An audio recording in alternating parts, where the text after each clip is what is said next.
We start with an update on the Falling Star fire burning north of Park City.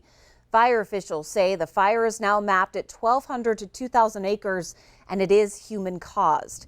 The fire took off yesterday afternoon near Falling Star Road and Benedict Gulch Road, sending mandatory evacuations to nearby residents. Those evacuations are now lifted.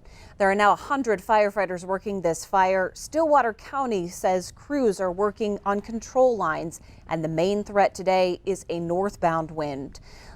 No structures were lost, and fire officials ask folks to stay off of Benedict Gulch Road.